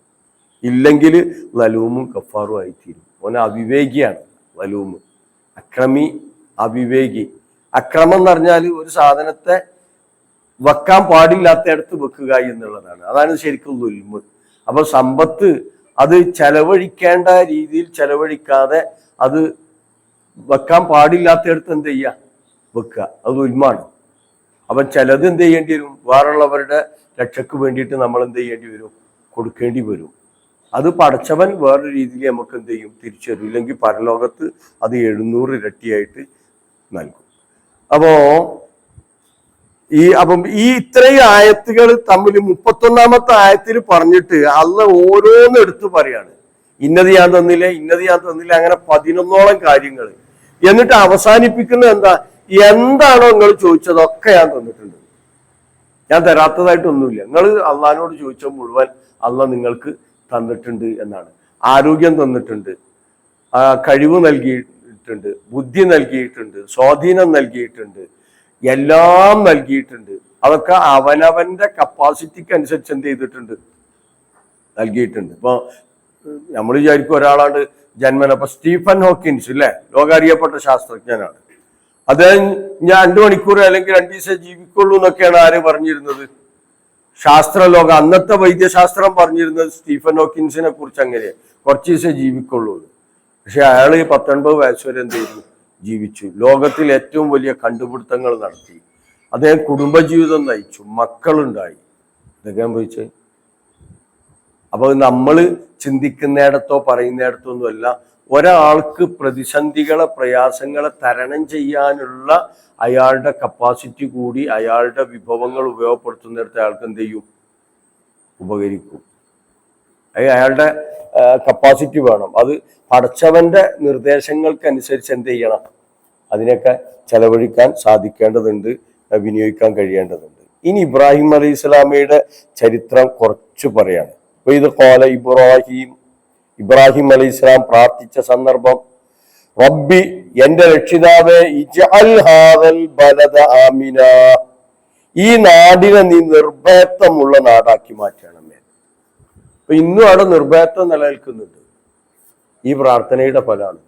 അപ്പൊ നിങ്ങൾ ആലോചിച്ച് നോക്കി, പ്രാർത്ഥന ചോദിച്ചത് മുഴുവൻ കിട്ടണില്ലല്ലോ എന്നറിയല്ലോ. എന്നാ പ്രാർത്ഥനയുടെ ഫലം കിട്ടുക എന്നുള്ളത് എന്ത് ചെയ്യാൻ പറ്റൂല, നമുക്ക് പറയാൻ പറ്റൂല. ചിലപ്പോ നമ്മളെ ആയുഷ്കാലത്ത് തന്നെ കിട്ടിക്കൊള്ളണമെന്നില്ല. ഇബ്രാഹിം നബിന്റെ വേറൊരു പ്രാർത്ഥന ഉണ്ട് സൂറത്തു ബഖറയില്. റബ്ബന വബ്അസ് ഫീഹിം റസൂലൻ മിൻഹും എന്ന് പറഞ്ഞിട്ട് ഇസ്മായിൽ അലൈഹി സ്വലാമിയെയും ഇണയെയും അവിടെ കൊണ്ടുപോയി താമസിപ്പിക്കുമ്പോൾ അദ്ദേഹം നടത്തിയിട്ടുള്ള പ്രാർത്ഥന ഉണ്ട്, ഇവരിൽ നിന്നൊരു ദൂതനെ നീ നിയോഗിക്കണമേ എന്ന്. ആയിരക്കണക്കിന് വർഷം കഴിഞ്ഞിട്ടാണ് എന്ത് ചെയ്യുന്നത്, മുഹമ്മദ് മുസ്തഫ സല്ലല്ലാഹു അലൈഹി വസല്ലം ആ പ്രാർത്ഥനയുടെ ഫലം. ഇപ്പൊ ഒരു പ്രാർത്ഥനയുടെ ഫലം എന്തോ നാളെയൊന്നും അല്ല ലഭിക്കുക, അത് വളരെ വിദൂര ഭാവിയിൽ. ഒരു പ്രാർത്ഥനയുടെ ഫലം ഒരുപാട് കാലത്തേക്ക് നീണ്ടു നിൽക്കും. അപ്പൊ ഇന്നും ആ ഏരിയ എന്തൊക്കെ പ്രശ്നങ്ങളും പ്രതിസന്ധികളും ഉണ്ടെങ്കിൽ നിർഭയത്തുള്ളൊരു നാടാണ്. ഇജാൽ ഹാദൽ ബലദ ആമിന, ഈ നാടിനെ നീ നിർഭയത്വമുള്ള നാടാക്കി മാറ്റണമേ എന്ന് അദ്ദേഹം പ്രാർത്ഥിച്ചു. അടുത്ത പ്രാർത്ഥനയാണ് വജ്നുബുനി വബനിയ അൻ നഅ്ബുദൽ അസ്നാം. വജ്നുബുനി, നീ എന്നെ അകറ്റണമേ. ആരാ പ്രാർത്ഥിക്കണേ? ഇബ്രാഹിം നബി. എന്നെ നീ അകറ്റി നിർത്തണം. വബനിയ, എന്റെ മക്കളെയും നീ അകറ്റി നിർത്തണം. എന്തിൽ നിന്ന്? അന്നഅ്ബുദൽ അസ്നാം, വിഗ്രഹാരാധനയിൽ നിന്ന് നീ ഞങ്ങളെ അകറ്റി നിർത്തണം. അങ്ങനെ പ്രാർത്ഥിക്കാൻ പറ്റുമോ? ആ ഇബ്രാഹിം നബി പ്രാർത്ഥിക്കാണ്, ഞാൻ വിഗ്രഹത്തെ ആരാധിക്കുന്നതിൽ നിന്ന് നീ എന്നെ അകറ്റി നിർത്തണം, എന്റെ മക്കൾ വിഗ്രഹത്തെ ആരാധിക്കുന്നതിൽ നിന്ന് എന്നെ എന്ത് ചെയ്യണം? അകറ്റി. അഥവാ ശിർക്കിൽ അകപ്പെടുന്നതിൽ നിന്ന് എന്നെയും എന്റെ മക്കളെയും നീ എന്ത് ചെയ്യണമേ? അകറ്റി നിർത്തണമേ. നമ്മളൊക്കെ ചിന്തിച്ച എന്താണ്? എന്തായാലും നമ്മളെ ജീവിതത്തിലൊന്നും എന്ത് ചെയ്യൂല, ശിർക്ക് വരൂല, അല്ലേ? എന്നല്ലേ നമ്മൾ ചിന്തിക്കണേ? പക്ഷെ ഉറുമ്പ് അരിച്ചു വരുന്ന പോലെ എന്ത് ചെയ്യും? ശിർക്ക് വരുന്നല്ലേ? ആ കൊമ്പ് പിടുത്തം കിട്ടിയോണ്ടോ കഴിച്ചിലായതാണ് കേട്ടോ. ഞാൻ എങ്ങനെയല്ല പറയല്? ആ കൊമ്പ് പിടുത്തം കിട്ടിയോണ്ടോ കഴിച്ചിലായതാണ്. കൊമ്പ് പിടുത്തം കിട്ടിയോണ്ടോ കഴിച്ചിലായത്? അത് സബബ്. പക്ഷെ നമ്മൾ പറച്ചിലോ പറയുമ്പോ ആ ഇതും കൂടി ഉണ്ടായില്ല. കൊമ്പാണ് അല്ലെ? പക്ഷെ അള്ളാന്റെ അനുഗ്രഹം കൊണ്ട് അതും കൂടി അവന്റെ മനസ്സിൽ വരണം. അതും കൂടി അവന്റെ മനസ്സിൽ വന്നിട്ടില്ലെങ്കിൽ എന്ത് ചെയ്യുള്ളൂ? വന്നിട്ടില്ലെങ്കിൽ മെല്ലെ അരിച്ചു വരികയാണ്. അതെ. അപ്പൊ അൽഹംദുലില്ലാഹ് ആ കൊമ്പ് പിടുത്തം കിട്ടി, അതുകൊണ്ട് അവൻ കഴിച്ചിലായി. അവിടെ അൽഹംദുലില്ലാഹ് പറയാൻ മറന്നാൽ ശിർക്ക് മെല്ലെ കയറി വരും. അൽഹംദുലില്ലാഹ് ആ കൊമ്പ് പിടുത്തം കിട്ടിട്ടോ, അതുകൊണ്ട് അവൻ കഴിച്ചിലായി. എന്തേ കിട്ടാൻ കാരണം? അൽഹംദുലില്ലാഹ്, അള്ളാഹ്ക്ക് സ്തുതി, അതിലെല്ലാം ഉണ്ട്. അൽഹംദുലില്ലാഹ് കൊമ്പ് പിടിക്കാൻ കഴിഞ്ഞു. ഓ അൽഹംദുലില്ലാഹ് ഡോക്ടർ അവിടെ ഉണ്ടായി. അപ്പൊ ആ സ്വാഭാവികമായിട്ടുള്ള പറച്ചിലിൽ പോലും ചിലപ്പം ഇങ്ങനെ എന്ത് ചെയ്യും? കയറി വരും. അതാണ് കരിമ്പാറക്കെട്ടിലൂടെ കറുത്ത ഉറുമ്പ് അരിച്ചു വരുന്നത് പോലെ എന്ത് ചെയ്യും? ശിർക്ക് കടന്നു വരും എന്ന് പറഞ്ഞത്. അപ്പോ അതുകൊണ്ടാണ് ഇബ്രാഹിം അലൈഹി സ്വലാം പ്രാർത്ഥിച്ചത്, പടച്ചോനെ എന്നെയും എന്റെ മക്കളെയും വിഗ്രഹാരാധനയിൽ നിന്ന് നീ എന്ത് ചെയ്യണം? അകറ്റി നിർത്തണമേ എന്ന്. അപ്പൊ നമ്മളെത്ര പ്രാർത്ഥിക്കേണ്ടി വരും ആലോചിക്കട്ടെ. നമ്മളൊക്കെ വിചാരം നമ്മളെ ജീവിതത്തിലൊന്നും എന്ത് ചെയ്യൂല, ശിർക്ക് വരൂല എന്നാണ്. പക്ഷെ ശിർക്ക് വരും. കാരണം ശിർക്കിലേക്ക് എത്തിക്കുക എന്നുള്ളതാണ് ഇബ്ലീസിന്റെ ദൗത്യം. അതിന് കഠിനമായി പരിശ്രമിച്ചുകൊണ്ടേയിരിക്കുന്നു, കഠിനമായി പരിശ്രമിച്ചുകൊണ്ടേയിരിക്കും. അപ്പൊ അതുകൊണ്ടാണ് ഇബ്രാഹിം അലൈഹി സ്വലാം പ്രാർത്ഥിച്ചത്, വിഗ്രഹങ്ങളെ ആരാധിക്കുന്നതിൽ നിന്ന് എന്നെയും എൻ്റെ മക്കളെയും നീ അകറ്റി നിർത്തണമേ. വാപ്പാന്റെ പാരമ്പര്യം ഞങ്ങൾക്ക് തരില്ലേ. ആപ്പാരാ? ആസർ വിഗ്രഹ നിർമ്മാതാവാണ്, വിഗ്രഹ കച്ചവടക്കാരനാണ്. അപ്പോ ആ പാരമ്പര്യം ജീനിലൊക്കെ വരാൻ സാധ്യത ഉണ്ട്. അതുകൊണ്ട് അതിൽ നിന്ന് നീ ഞങ്ങളെ അകറ്റി നിർത്തണമേ എന്ന പ്രാർത്ഥന വല്ലാത്തൊരു പ്രാർത്ഥനയാണ്. എന്നിട്ട് പറയാം, റബ്ബി ഇന്നഹുന്ന അദ്ലൽന കസീറൻ മിനന്നാസ്. റബ്ബി, എന്റെ റബ്ബേ, ഇന്നഹുന്ന തീർച്ചയായിട്ടും അവ അദ്ലൽന വഴികേടിലാക്കിയിട്ടുണ്ട്, കസീറൻ മിനന്നാസ് ധാരാളം ജനങ്ങളെ. അഥവാ ഇത്തരത്തിലുള്ള ഈ വിഗ്രഹങ്ങൾ മുഖേന ഒരുപാട് ആളുകൾ എന്ത് ചെയ്തിട്ടുണ്ട്? വഴികേടിലായിട്ടുണ്ട്. വിഗ്രഹം എന്ന് പറഞ്ഞാൽ വെറൊരു കല്ലല്ല, ആ വിഗ്രഹത്തിന്റെ പിന്നിൽ ഒരു മഹാത്മാവുണ്ട്. ആ മഹാത്മാവിനെയാണ് അവരെന്ത് ചെയ്യുന്നത്? രൂപം ഉണ്ടാക്കി വെച്ചത്. അപ്പൊ ഇത്തരത്തിലുള്ള വിഗ്രഹങ്ങൾ മുഖേന ഒരുപാട് ആളുകൾ വഴികേടിലായിട്ടുണ്ട്. റബ്ബി ഇന്നഹുന്ന അദ്ലൽന കസീറൻ മിനന്നാസ്, ഒരുപാട് ആളുകളെ വഴികേടിലാക്കിയിട്ടുണ്ട് റബ്ബേ. അപ്പൊ ആ വഴികേടിലേക്ക് ഞാനും എൻ്റെ മക്കളും എന്ത് ചെയ്യാൻ പാടില്ല, എത്തിപ്പെടാതെ നീ എന്ത് ചെയ്യണം? ഞങ്ങളെ കാത്തു രക്ഷിക്കണമേ എന്ന്. ഫമൻ തബിഅനി ഫഇന്നഹു മിന്നി, ആരെങ്കിലും എന്നെ പിന്തുടർന്നാൽ ഫഇന്നഹു മിന്നി, അവൻ എന്നിൽപ്പെട്ടവനാണ്. അഥവാ മില്ലത്ത അബീക്കും ഇബ്രാഹിം, ഇബ്രാഹിം അലൈഹിസ്സലാമയുടെ ഒരു മാർഗമുണ്ട്. അതേതാ മാർഗം? അസ്ലിം എന്ന് പറഞ്ഞു. ഇത് ഖാല ലഹു റബ്ബുഹു അസ്ലിം. അപ്പൊ എന്താ അദ്ദേഹത്തിന്റെ മറുപടി? അസ്ലംതു ലി റബ്ബിൽ ആലമീൻ എന്ന് പറഞ്ഞു. പക്ഷെ അസ്ലംതു ലി റബ്ബിൽ ആലമീൻ എന്ന് പറഞ്ഞ് പരി കുത്തിർക്കാൻ അള്ളാഹ് സമ്മതിച്ചിട്ടില്ല. വഇദ് ബതല ഇബ്രാഹിം റബ്ബുഹു ബി കലിമാത്തി, ഒരുപാട് കൽപ്പനകളെ കൊണ്ട് അള്ളാഹ് ഇബ്രാഹിമിനായിട്ട് പരീക്ഷിച്ചു. എന്താ പരീക്ഷണം? അസ്ലംതു ലി റബ്ബിൽ ആലമീൻ എന്ന് പറഞ്ഞത് ശരിയാണോ തെറ്റാണോ എന്നാണ്. അത് ശരിയാണോ, ജീവിതത്തിൽ നിലനിർത്തുന്നുണ്ടോ എന്നാണ് പരീക്ഷിക്കാൻ തുടങ്ങിയ അള്ളാഹ്. ഫഅതമ്മഹുന്ന, അതിലൊക്കെ പൂർണ്ണമായി A+ വാങ്ങി, ഫുൾ A+, പൂർണ്ണമായി വിജയിച്ചു. അപ്പൊ അല്ലാഹ് പറഞ്ഞു, ഖാല ഇന്നി ജാഇലുക ലിന്നാസി ഇമാമ, നിന്നെ ജനങ്ങളുടെ നേതാവായി ഞാൻ എന്ത് ചെയ്തിട്ടുണ്ട്, തീരുമാനിച്ചിട്ടുണ്ട്. അപ്പൊ ആലോചിച്ച് നോക്ക്, ഇതാ ഇബ്രാഹിം അലൈഹി സ്വലാമയുടെ മാർഗം. അപ്പൊ ഈ മാർഗത്തെ പിന്തുടർന്നവൻ ഫൈനഹു മിന്നി, എന്റെ കൂട്ടത്തിൽപ്പെട്ടവനാണ്.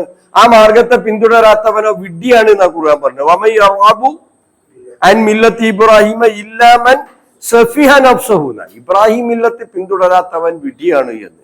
അപ്പൊ ജീവിതത്തെ പൂർണ്ണമായി റബ്ബിന് സമർപ്പിച്ച് ആ റബ്ബിന്റെ മാർഗത്തിൽ പ്രവർത്തിച്ചു മുന്നേറിയ ഇബ്രാഹിം അലൈഹിസ്സലാം, ആ ഇബ്രാഹിം മില്ലത്ത് പിന്തുടർന്നാൽ അവൻ എന്നിൽപ്പെട്ട അമൻ അസ്വാനി, എന്നെ ആരെങ്കിലും ധിക്കരിച്ചാൽ, അമൻ അസ്വാനി, ആരെങ്കിലും എന്നെ ധിക്കരിച്ചാൽ,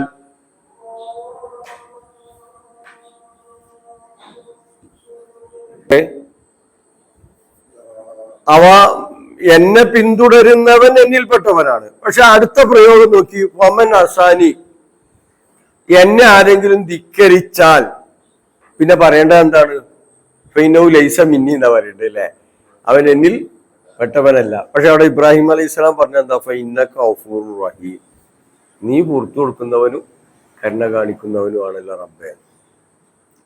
നീയാണ് എന്ത് ചെയ്യേണ്ടത്, തീരുമാനിക്കേണ്ടത്. രണ്ടിനും അധികാരം ആർക്കുണ്ട്, നിനക്കാണുള്ളത്. അപ്പൊ വമൻ അസാനി, എന്നെ ധിക്കരിച്ച് ജീവിക്കുന്നവൻ, അപ്പൊ ഞാൻ കാണിച്ചു തന്ന ഈ പാതയെ ധിക്കരിച്ചു ജീവിക്കുന്ന ആള്, ഇബ്രാഹിം അലൈഹി സ്വലാമിയെ മാതൃകയെ പിന്തുടരാത്തവൻ, മില്ലത്തെ ഇബ്രാഹിമിനെ ഉപേക്ഷിക്കുന്നവൻ എന്നിൽപ്പെട്ടവനല്ല എന്ന് പറയുന്നതിന് പകരം അദ്ദേഹം പറഞ്ഞ എന്താണ്, ഫൈന്നക ഗഫൂറുർ റഹീം, നീ പുറത്തു കൊടുക്കണമെന്നവനാണല്ലോ. ഇതേ നിലപാട് ഈസാ അലൈഹി സ്വലാമ പറയുന്നതുണ്ട് പരലോകത്ത് വെച്ചിട്ട്. അദ്ദേഹത്തോട് അള്ളാഹ് ചോദിക്കുന്നുണ്ട്, ലിന്നാസി തഖിദൂനി വ ഉമ്മി ഇലാഹൈനി മിൻ ദൂനി, എനിക്കും എൻ്റെ ഉമ്മയെയും അള്ളാഹുവിന് പുറമെ രണ്ട് ആരാധ്യന്മാരായി സ്വീകരിക്കണമെന്ന് നീ അവരോട് പറഞ്ഞിരുന്നു. അത് അപ്പൊ ഇങ്ങനെ പറഞ്ഞു വന്നിട്ട്, ഇൻ ത്വാദിബും, നീ അതിനെതിരായി പ്രവർത്തിച്ചാൽ, ഇൻ ത്വാദിബും ഫൈനഹും ഇബാദുക വൈൻ തഗ്ഫിർ ലഹും ഫൈന്നക അൻതൽ അസീസുൽ ഹക്കീം, നീ ഇതിന്റെ പേരിൽ നീ അവരെ ശിക്ഷിക്കുകയാണെങ്കിൽ നിന്റെ അടിമകളാണ് അവര്, നീ പുറത്തു കൊടുക്കുകയാണെങ്കിലോ നീയാണ് അസീസും ഹക്കീമുമായിട്ടുള്ളവൻ. അപ്പൊ ഇത് നോക്കൂ, ഒരു വിശ്വാസിയുടെ നിലപാട് ഇതായിരിക്കണം. എൻ്റെ മാർഗത്തെ പിന്തുടർന്ന് അവർ ജീവിക്കുകയാണെങ്കിൽ അവർ എൻ്റെ മില്ലത്ത് പിൻപറ്റിയവരാണ്. എന്നെ ധിക്കരിക്കുന്നവരാണെങ്കിൽ പടച്ചവനെ നീ ഗഫൂർ റഹീമാണ്, ഓൽക്ക് എന്ത് ചെയ്യണം, പുറത്തു കൊടുക്കണമേ എന്ന്. പ്രവാചകന്റെ നിലപാട് അല്ലേ, വിവരമില്ലാത്ത കൗമാണ്, അതുകൊണ്ട് എന്ത് ചെയ്യണമേ, പുറത്തു കൊടുക്കണമേ എന്ന്. അപ്പം ഈ ധിക്കരിക്കുന്നവരെയും വഴികേടിലായവരോടും ഈ ഒരു സ്നേഹത്തിന്റെ സമീപനം സ്വീകരിക്കാൻ എന്ത് ചെയ്യണം, സാധിക്കണം എന്ന്. അവരുടെ അടുത്ത് പോരായ്മ വന്നിട്ടുണ്ട്, പടച്ചോനെ നീ പുറത്തു കൊടുക്കണമേ എന്ന് എന്ത് ചെയ്യാൻ, പ്രാർത്ഥിക്കാൻ സാധിക്കണം. നേതാക്കന്മാരുടെ പ്രത്യേകതയാണത്. നേതാക്കന്മാർ അനുയായികൾ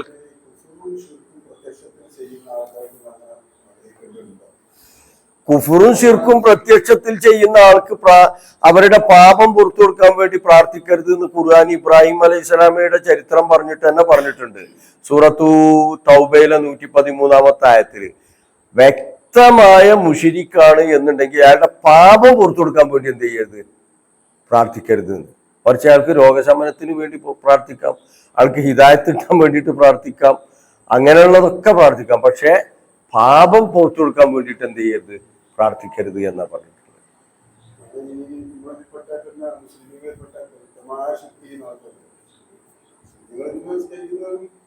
അല്ല, ശിർക്ക് ചെയ്യുന്നവർക്ക് ഇതാണ് അതിന്റെ നിലപാട്. അവരുടെ പാപം പുറത്തു കൊടുക്കാൻ വേണ്ടി പ്രാർത്ഥിക്കരുത്. ഇപ്പം പ്രവാചകനെ ഉപദ്രവിച്ച സ്ത്രീയുടെ അടുക്കൽ പ്രവാചകൻ പോയിട്ട് എന്ത് ചെയ്തു, ആ കുട്ടിയുടെ രോഗവിവരം അന്വേഷിച്ചു. രോഗവിവരത്തിൽ പിന്നെ ജൂത വനിതയുടെ രോഗം മാറാൻ വേണ്ടിയിട്ട് അള്ളാന്റെ റസൂൽ എന്ത് ചെയ്തു, പ്രാർത്ഥിച്ചു. അപ്പൊ അതിനൊക്കെ പ്രാർത്ഥിക്കാം. പാപം പുറത്തു കൊടുക്കാൻ വേണ്ടിയിട്ട് എന്ത് ചെയ്യരുത്, ചെയ്യരുത്. അതിന് സൂറത്ത് തൗബയിലെ 113-ാമത്തെ ആയത്തിൽ പറഞ്ഞിട്ടുണ്ടല്ലോ. ഇബ്രാഹിം നബിയുടെ സംഭവം പറഞ്ഞിട്ട് തന്നെ അവിടെ കാണാവുന്നതാണ്. മാക്കാന ഇസ്തിഗ്ഫാർ ഇബ്രാഹിം, അതിന്റെ മുമ്പ് മാക്കാനലി നബിയും വല്ലദീന ആമനു അൻ യസ്തഗ്ഫിറു ലിൽ മുശ്രിക്കീൻ, മുശ്രിക്കീങ്ങൾക്ക് വേണ്ടി ഇസ്തിഗ്ഫാർ നടത്താൻ പാടില്ല, വിശ്വാസികൾക്കോ പ്രവാചകനോ. വലൗകാനു ഉലി ഖുർബാ അവർ അടുത്ത ബന്ധുക്കളാണെങ്കിലും മീൻ ബാജിമാ തബയ്യനലവും അന്നവും അസ്ഹാബുൽ ജഹീം, അവർ നരകാവകാശികളാണെന്ന് കൃത്യമായിട്ട് ബോധ്യപ്പെട്ടാൽ ആ വിധത്തിൽ ശിർക്ക് ചെയ്യുന്നവരാണെങ്കിൽ എന്ത് ചെയ്യരുത്, അവർക്ക് വേണ്ടിയിട്ട് എന്ത് ചെയ്യരുത്, പാപം പുറത്തു കൊടുക്കുന്നതിന് വേണ്ടി പ്രാർത്ഥിക്കരുത് എന്നതാണ്. അപ്പം അള്ളാഹ് നൽകിയിട്ടുള്ള ഇനി ഇബ്രാഹിം നബിയുടെ ചരിത്രം പറയുമ്പോൾ മുകളിലത്തെ ആയത്തിലും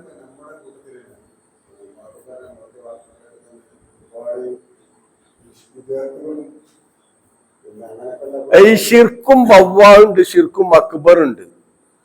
അപ്പൊ ഈ ഷിർക്കും അക്ബർ ചെയ്തവരെ കുറിച്ചാണ് ഇത് എന്നാണ് എന്ത് ചെയ്തിട്ടുള്ളത്, മുഫസ്സിറുകൾ പറഞ്ഞിട്ടുള്ളത്. ഷിർക്കും ബവ്വാഹ് അല്ലെങ്കിൽ ഷിർക്കും അക്ബർ. പിന്നെ ഷിർക്കും അസ്ഹർ ഉണ്ട്. ഇപ്പം താൻപോരിമക്ക് വേണ്ടി പ്രവർത്തിക്കൽ എന്താണ്, ചെറിയ ഷിർക്കാണെന്ന് റസൂലുള്ള പറഞ്ഞിട്ടുണ്ട്. കൃത്യമായി ഷിർക്ക് ചെയ്ത് പിന്നെന്ന് പറഞ്ഞാൽ പിന്നെ ഇവരിലേക്ക് പ്രബോധനം എത്താതെ ഇതാണ് ദീന് എന്ന് വിചാരിച്ച് പ്രവർത്തിച്ച ഒരുപാട് മുൻഗാമികളുണ്ട്. അന്നത്തെ ഉസ്താദുമാരെ അതാണ് പറഞ്ഞു കൊടുത്തത്. സലാമൗലൈന്റെ പിന്നെ അരീക്കോട് സലാമൗലൈന്റെ ഖുർആൻ ക്ലാസ് അലൈസല്ലാഹു കാഫിൻ അബ്ദ, തന്റെ അടിമക്ക് അള്ളാഹ് മതിയായവനല്ലേ എന്നുള്ള ആയത്ത് പഠിച്ചപ്പോൾ പഴക്കച്ചവടക്കാരനായ ഒരു നാടൻ മനുഷ്യ ഉസ്താദിന്റെ അടുത്ത് എന്ന് ചോദിച്ചു, അലൈസല്ലാഹു കാഫിൻ അബ്ദ എന്നൊരു ആയത്ത് ഖുർആനിലുണ്ടോന്ന്. അപ്പൊ ഉണ്ടല്ലോ വീരാൻകുട്ടി, എന്താ എനിക്ക് വേണ്ടതെന്ന് ഉസ്താദ് ചോദിച്ചു എന്നാ. അപ്പൊ വീരാൻകുട്ടിയൊക്കെ തിരിച്ചു ചോദിച്ചത്രേ, അലൈസല്ലാഹു കാഫിൻ അബ്ദ എന്നുള്ള ആയത്തിന്റെ അർത്ഥം തന്റെ അടിമക്കും അള്ളാഹു മതിയായവനല്ലേ എന്നാണോ എന്ന് ചോദിച്ചത്രേ. എന്താ അങ്ങനെ തന്നെയാണ് അതിന്റെ അർത്ഥം, അതിനെന്താ എനിക്ക് കുഴപ്പം, എന്നാ റാത്തീബിന്റെ ലിസ്റ്റിന് എന്താ പേര് എത്തി കളിയുന്നത്. അപ്പോഴാണ് ഉസ്താദിന് എന്ത് ചെയ്തത്, കാര്യം പിടിയിട്ടത്. ഇത് മനസ്സിലാകാത്ത ഒരുപാട് ആളുകളുണ്ടായിരുന്നു. ആ ആളുകൾ ഇന്നതാണ് ദീനെന്ന് വിചാരിച്ച് ചെയ്തിട്ടുണ്ട്. ഓലൊക്കെ പൂർണ്ണമായി ഷിർക്കിലാണ് കുഫറിലാണ് എന്നൊന്നും പറയാൻ നമുക്ക് എന്ത് ചെയ്യൂല, പറ്റൂല. അന്നത്തെ ദീന് ഓല് പഠിച്ച ദീൻ അതാണ്. അപ്പം അവർക്ക് വേണ്ടി പൊറുക്കലിനെ തേടിന്ന് ഈ ആയത്തിന്റെ പരിധിയിൽ പെടുമെന്നൊന്നും എന്ത് ചെയ്യാൻ പറ്റൂല, പറയാൻ പറ്റൂല. അപ്പം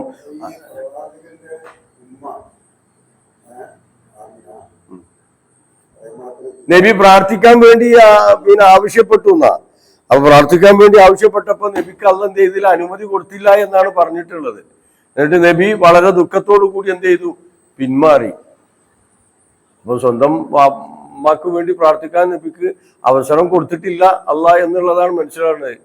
അത് എന്തുകൊണ്ട്, ആമിന ബീവി മുശ്രിക്കത്തായത് കൊണ്ടാണെന്ന് അവിടെ പറഞ്ഞിട്ടില്ല. നമ്മള് പറയേണ്ട ആവശ്യമില്ല. അത്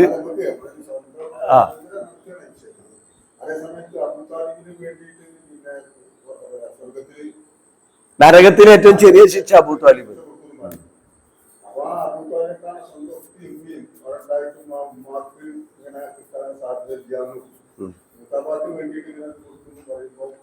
ആ മൂത്താപ്പാക്ക് ശിക്ഷയാണ്,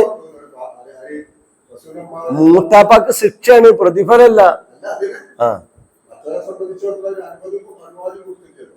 ആരെ സംബന്ധിച്ചിടത്തോളം, ഉമ്മനെ സംബന്ധിച്ചിടത്തോളം ദുആ ചെയ്യാൻ എന്ത് ചെയ്തില്ല, അനുമതി കൊടുത്തില്ല. ഉമ്മ മരണപ്പെട്ടു പോയിട്ടുണ്ട്, കാര്യം തീരുമാനിക്കപ്പെട്ടിട്ടുണ്ട്. മൂത്താപ്പ ജീവിച്ചിരിക്കുന്ന ആളാണ്, മാറ്റത്തിന് വിധേയമാവാൻ സാധ്യത ഉണ്ട്. പക്ഷെ മാറ്റത്തിന് വിധേയമാക്കണമെങ്കിൽ അള്ളാന്റെ തൗഫീക്ക് വേണമെന്നുള്ള കൃത്യമായിട്ട് പഠിപ്പിച്ചു കൊടുത്തു. ഇന്നക്കലാ തഹ്തീമൻ അബബ്തവലാക്കി. ആ ഹദീസ് വന്നെന്ന് വെച്ചാല്, കാരണം ഷിർക്ക് ചെയ്തിരുന്ന അബൂ ത്വാലിബ് ഒരിക്കലും സ്വർഗത്തിൽ പ്രവേശിക്കുകയില്ല. പക്ഷെ നബിയെ സംരക്ഷിച്ചു എന്ന ഒരു പിന്നെ പ്ലസ് പോയിന്റ് ഉണ്ടായത് കൊണ്ട് ശിക്ഷ ലഘൂകരിച്ചു കൊടുക്കും. അല്ല, ഉമ്മക്ക് ശിക്ഷ ഉണ്ട് എന്നുള്ളത് പറഞ്ഞില്ലല്ലോ. എനിക്ക് പ്രാർത്ഥിക്കാൻ അനുമതി കിട്ടിയില്ല എന്നല്ല പറഞ്ഞിട്ടുള്ളൂ. ഉമ്മക്ക് ശിക്ഷ ഉണ്ട് എന്ന് ഇവിടുന്ന് അതിന് കിട്ടുക, ഉമ്മക്ക് വേണ്ടി പ്രാർത്ഥിക്കാൻ എനിക്ക് അനുമതി കിട്ടിയില്ല, അത്രേ പറഞ്ഞിട്ടുള്ളൂ. അതല്ലാതെ ഉമ്മക്ക് ശിക്ഷ ഉണ്ട്, നരകത്തിലാണ് ഉമ്മ എന്നൊന്നും നബി പറഞ്ഞിട്ടില്ലല്ലോ. അത് എന്തുകൊണ്ട് നബി പറഞ്ഞിട്ടില്ല. ഉമ്മക്ക് വേണ്ടി പ്രാർത്ഥിക്കാൻ എനിക്ക് എന്ത് ചെയ്തില്ല, അനുമതി കിട്ടിയില്ല, അത്രേ പറഞ്ഞിട്ടുള്ളൂ. അപ്പൊ ഏതായാലും ഈ ശിർക്ക് ജീവിതത്തിലേക്ക് കടന്നു വരും, അത് അരിച്ചു വരും എന്നുള്ളത് നമ്മൾ കൃത്യമായിട്ട് മനസ്സിലാക്കണം. അപ്പൊ നമ്മളെ പുതിയ തലമുറക്കൊക്കെ എന്താണ് ശിർക്ക്, എന്താ കുഫർ, എന്താ ബിദഅത്ത് എന്താണെന്നൊക്കെ പഠിപ്പിച്ചു കൊടുക്കണം.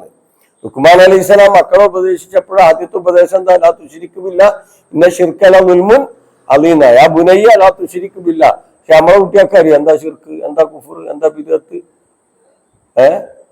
അറിയില്ല. അപ്പൊ അത് പഠിപ്പിച്ചു കൊടുക്കണം. എന്താണ് ശിർക്ക്, എന്താണ് കുഫർ, എന്താണ് ബിദ്അത്ത്, ആരാണ് അള്ളാഹു, എന്താണ് ഇയ്യാക്ക നഅ്ബുദു ഇയ്യാക്ക നസ്തഈൻ, ഇത് പഠിപ്പിച്ചു കൊടുക്കണം, നിങ്ങളെ സംവിധാനം ചെയ്യണം. ഒരു പിന്നെ മാത്സ് പഠിച്ചു, ഫിസിക്സ് പഠിച്ചു, കെമിസ്ട്രി പഠിച്ചു, ബയോളജി ഒക്കെ പഠിച്ചു, ഉഷാറായി. ഒരു വിമാനം പറത്തി, കമ്പ്യൂട്ടർ എഞ്ചിനീയറായി, മറ്റുള്ള ഡോക്ടറായി ഒക്കെ ആയി. പക്ഷെ എന്താ ശിർക്ക് അറിയില്ല, കുഫ്ർ അറിയില്ല. അപ്പം ശിർക്ക് അതീവ ഗുരുതരമാണ്. കാരണം ഈ വിഗ്രഹാരാധനയിലേക്ക് എപ്പോഴും എത്തിപ്പെടാനുള്ള സാധ്യത ഉണ്ട്. അതുകൊണ്ടാണ് ഇബ്രാഹിം അലൈഹിസ്സലാം എന്ത് ചെയ്തത്, പ്രാർത്ഥിച്ചത്. അപ്പൊ ശിർക്കിൽ നിന്ന് രക്ഷ എപ്പോഴും എന്ത് ചെയ്യണം, അള്ളാഹിനോട് നേടിക്കൊണ്ടിരിക്കണം. യാ മുഖല്ലിബൽ ഖുലൂബ് സബ്ബിത്ത് ഖൽബി അല ദീനിക എന്നുള്ള പ്രാർത്ഥന. വല പിന്നെ ഖുർആൻ തന്നെ പറഞ്ഞല്ലോ, ലാ തുസിഗ ഖുലൂബന ബഅദ ഇദ് ഹദൈതന. അപ്പൊ ഇതിനൊക്കെ വളരെ പ്രാധാന്യമുണ്ട്. അപ്പൊ അള്ളാഹ് നൽകിയ അനുഗ്രഹങ്ങൾ എല്ലാം അള്ളാഹ് നൽകിയതാണ്. ആ അനുഗ്രഹങ്ങളിൽ നിന്ന് ചെലവഴിക്കുന്ന യഥാർത്ഥ വിശ്വാസികളുടെ കൂട്ടത്തിൽ ഉൾപ്പെടാൻ വേണ്ടി പരിശ്രമിക്കുക. അത്തരത്തിലുള്ള സത്യവിശ്വാസികളുടെ കൂട്ടത്തിൽ അള്ളാഹുവെ നീ ഞങ്ങളെ എല്ലാവരെയും ഉൾപ്പെടുത്തി അനുഗ്രഹിക്കണമേ നാഥ. ഞങ്ങളിൽ നിന്ന് വന്നുപോയ തെറ്റു കുറ്റങ്ങളെല്ലാം നീ ഞങ്ങൾക്ക് പുറത്തു മാപ്പാക്കി തരണമേ നാഥ. രോഗം കൊണ്ട് പ്രയാസപ്പെടുന്നവരുടെ രോഗങ്ങളെല്ലാം പൂർണ്ണമായി ശിഫയാക്കി കൊടുക്കണമേ നാഥ. മരണപ്പെട്ടു പോയവർക്ക് മഗ്ഫിറത്തും മർഹമത്തും നൽകി അവരെ നീ അനുഗ്രഹിക്കണമേ നാഥ. ഞങ്ങളുടെ പ്രവർത്തനങ്ങളിൽ കൂടുതൽ ഹൈറും ബർക്കത്തും നൽകി അനുഗ്രഹിക്കണമേ നാഥ. ഫാസിസ്റ്റുകളുടെ എല്ലാവിധ കുതന്ത്രങ്ങളെയും പരാജയപ്പെടുത്തി അവരുടെ ഫിത്തനകളിൽ നിന്ന്, അവരുടെ ഷെറിൽ നിന്ന് ഞങ്ങളെയും കുടുംബത്തെയും രാജ്യത്തെയും രാജ്യക്കാരെയും നീ കാത്തുരക്ഷിക്കണമേ നാഥ. സിയോണിസ്റ്റുകളുടെ എല്ലാവിധ ദുൽമിൽ നിന്നും ലോകത്തെ നീ കാത്തുരക്ഷിക്കണമേ നാഥ. റബ്ബന ആതിന ഫിദ്ദുനിയ ഹസന വഫിൽ ആഖിറതി ഹസനത വഖിനാ അദാബന്നാർ. റബ്ബന തഖബ്ബൽ മിന്നാ ഇന്നക അൻതസ് സമീഉൽ അലീം വതുബ് അലൈനാ ഇന്നക അൻതത് തവ്വാബുർ റഹീം.